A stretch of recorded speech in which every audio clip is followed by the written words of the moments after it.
mahalab na eksena sa ina. Kasusuklaman ba kita? Hatid ng Sunsalt Damage Repair and Tiki-Tiki.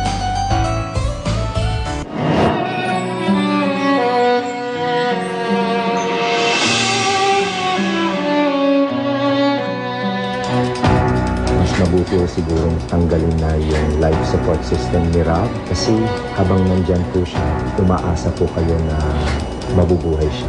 Manang beba, ang buhay naman si Rob eh. Huwag mawalan ng kapatid ko.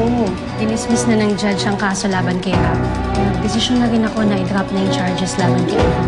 Okay lang ba sa'yo, Malis? Huwag akong tanungin mo. Ikaw naman yung may iwan dito, di ba? Mahirap talaga malagay sa sitwasyon mo na Alvina.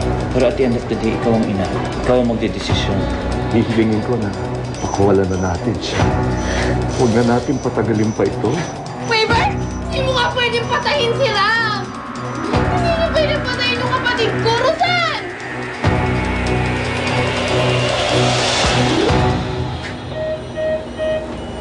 Sigurado ka na dito, Alvina.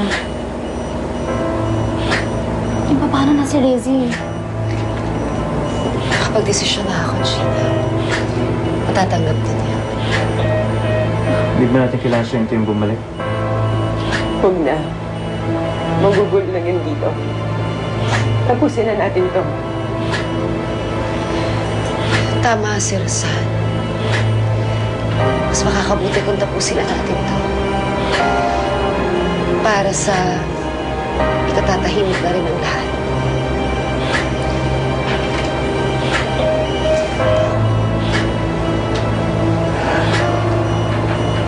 Mrs. Montenegro, kapag handa na kayo, sabihan niyo lang kami.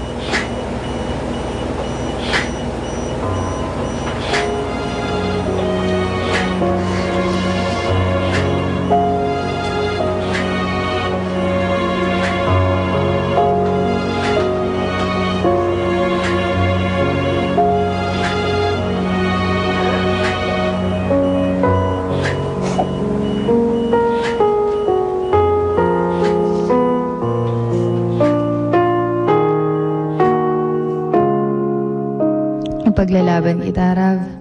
Kahit anong mangyari, hindi ako papayag sa gusto nila. Hihintayin talaga kitang bumalik. Alam mo, kahit ako na lang niniwalang gigising ka pa, hindi ako susuko. Sabi mo nga, di ba, magbabagong buhay ka na pagkatapos nito? Naniniwala ako doon, Rav. Kaya hindi ako papayag na patayin ka nila.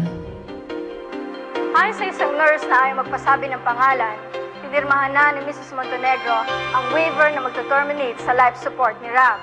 Anumang oras mula ngayon ay pwede nang i-implement ang pagpatay sa machine na tanging bumubuhay kay Rob.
paalam.